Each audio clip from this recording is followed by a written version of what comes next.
So now we've spoken about that in terms of a story, let's move on to the next stage, because having a really solid story is the most fundamental thing to writing a good book. We've discussed that. You can have a book with a good story and lousy writing, like 50 Shades of Grey, and it's still good because the story is good. Whereas you can have a book with great writing, and if the story's bad, no one's going to read it. We have, fortunately, with Casino Royale, an extremely solid story. Let's move on to the writing. And this is a bit, as I said, I kind of didn't go fully into the immersion thing, because I think a lot of people are going to talk about Ian Fleming as a writer and probably do a much better job than me. But all I will say is one of the other reasons I think why Casino Royale is such a good book and such a resonant book, and why it works so well, is Ian Fleming, whatever you think about him, is a phenomenal writer. He is a phenomenal communicator with the written word, and the phrasings that he uses in these books and things like that are just so vivid. He manages, like Hemingway always went on about the iceberg method, which is where you don't have to tell everybody anything, you just need to show them like a hint of it, and he talks very, very beautifully like that. And the way he could use one particular word that can just conjure up so many different evocative images. I love this beginning bit: the scent and smoke and sweat of a casino and nauseating at 3 in the morning. But then he talks, the soul erosion produced by high gambling is a compost of greed and fear and nerve tension.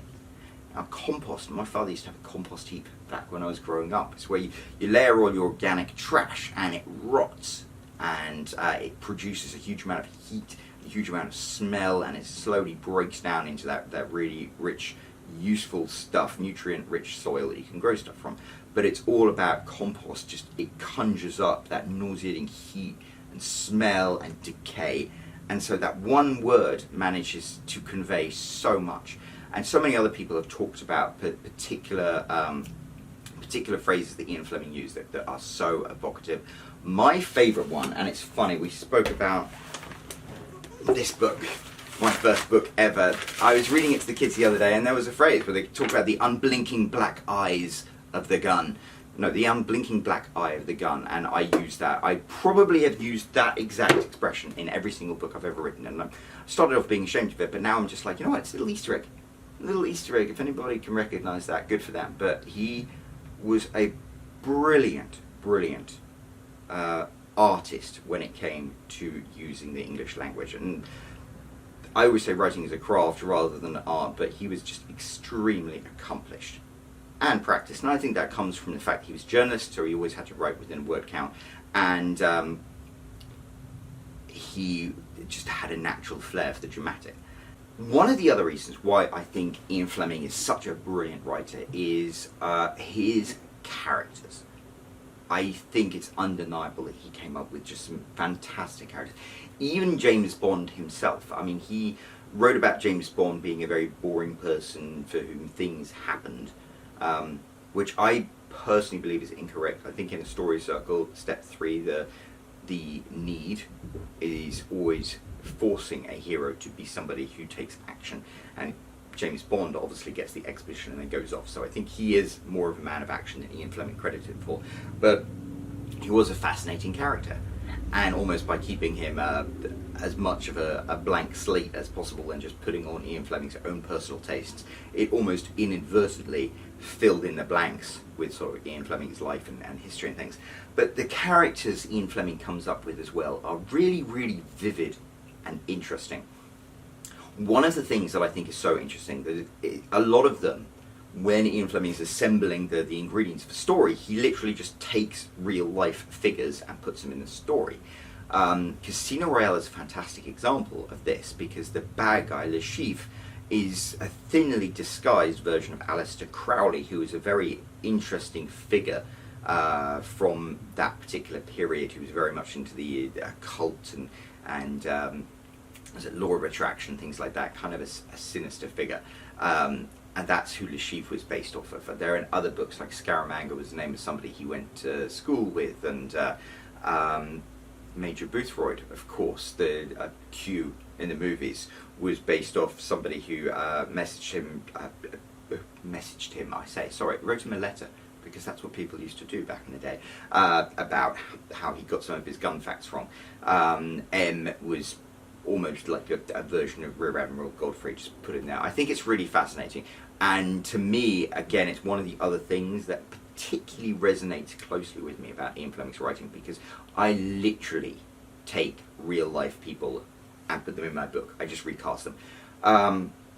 Gore Vidal said that good writers have 10 characters inside their head, and when they write a book, they basically have a list of people, of characters who are going to be in this book, and they take their cast of mental characters and put them in there. And a good writer has 10 or so, great writers have 20. This, to me, it resonates so hard, because literally, if you read all my books, you're going to see hints of the same character again and again, especially when it comes to the female characters, because I mean, I don't know, I've never really liked the whole idea of like saying there are men writers and there are female writers. I think, to be honest, literature is, I think there's always going to be a difference of storytelling aspects, whether you're male or female, but I think writing is kind of like unisex. But with women especially, I find that the trick with a romance novel is you have to fall in love with your heroine. So to me, taking a like certain aspects, or the like what is it, the aura of a woman who I actually love, like my wife. So many of my books, the heroine there is very clearly a version of my wife, and you write about it. And Ian Fleming did that. He took people he knew and like slotted them in as characters in his story, and I think, to be honest, that's why they were so vivid. Goldfinger was a terrible book, but like Goldfinger as a character, very, very good. Le Chiffre as a character, the way he used the Benzedrine inhaler and stuff like that, just very, very vivid. And like Ian Fleming's very skilled writing, paired with the way he could just take these real life, vividly evocative people and cast them as characters, made them really, really compelling. And I think that's one of the other aspects why these books are just so memorable and so well written. I've actually come to the end of my notes there, but in terms of that, yeah, it all comes together to make a book that I was actually, having reread it, having accepted David Zaritsky's challenge to actually reread it, it's a really terrific, well-crafted, excellently put together book from a technical perspective. I enjoy it for very subjective reasons, but objectively it is a terrific book. And it's funny the place it holds in sort of literary history. Ian Fleming was almost cursed by his privilege, because he wrote this book, and it is an extremely well-written thriller in the thriller genre. He basically invented the spy thriller, or the espionage thriller, with this book and the ones that subsequently followed. And those are books that continue. John le Carré, I know, used to not be a huge fan of Fleming, but I don't think he'd have had a career if it wasn't for Ian Fleming. Certainly writers who came afterwards, Lee Child, Lee Child especially, then Mark Dawson as well with his John Milton thrillers. I mean, Jeremy Duns has written some fiction. I haven't actually read them, but I imagine there are a few nods to Ian Fleming there. So I think there is a whole genre of books that exists because of Ian Fleming. And so I think it's very interesting. At the time when he published this, he tried to aim it as literature, because he had lots of friends who were in the literary circle, and Peter Fleming, his brother, was a successful literary author. And then people started deriding the book and coming across, it's not really literature, and even Ian Fleming himself was like, well, it's not literature with a capital L. And I just, to me, it's really interesting, and it's also so evocative of the time, and how things are different now. And maybe this is why movements like #Fleming Reading Challenge exist, because now people have stepped back and are starting to appreciate things like Ian Fleming's books from their own merits, because publishing has changed. It's unrecognizable compared to Ian Fleming's day. and I know this because this is a journey that I have been on as a writer. I wanted to be a writer since I was 9 years old. And when I was 12, my parents bought me an Olivetti electric typewriter. So I wrote my first book on, which was called Kid Roxon, Private Eye. And the fact that I bought a typewriter just shows how old I am. But I've been wanting to be a writer my entire life. And that was something that I did not have the opportunity to do until 2011, when the Amazon Kindle became available. Because I wanted to write books, and every time I would write a book, I would get a rejection slip from a publisher. It said, nobody wants to read this, nobody wants to read that particular book. So many rejection slips, and that really shaped my life. The fact that I had this passion to write books and tell stories, and all I got were rejection slips, and all I got were people telling me, oh, you'll never make it as a writer. Writing's very difficult, it's very difficult to get in there. And Ian Fleming did have a certain amount of privilege in that he was well known enough in those circles and well respected enough that, yeah, he had the contacts. If he wrote a book, people were like, oh, well, Ian Fleming's a good writer, it'll probably be worth publishing, and then he could publish it. And they're very modest figures. When you look at it, I think the initial run was like 4,000 copies or something. But that was, these days, people like me can write and publish a book on Amazon, and it will stand alongside all the books written by traditional publishers, and my books are more successful. So you think the initial run of this was 4,000 copies. As I said, I've sold 64,000 copies of my books through traditional circles. So that doesn't even include the hundreds of thousands through Kindle Unlimited. And it's amazing to me because the publishing industry has changed so much, and also it's broken down all of these stupid silos that used to exist. Back in Fleming's day, as an author, if you were lucky enough to get an agent to sign you or a publisher be interested in you, they'd say, you're going to be literature or you're going to be genre. And that means, are you going to be a real writer, literature, or are you going to be a genre author, as in one who, peddles genre fiction? And there was this immense snobbery that existed.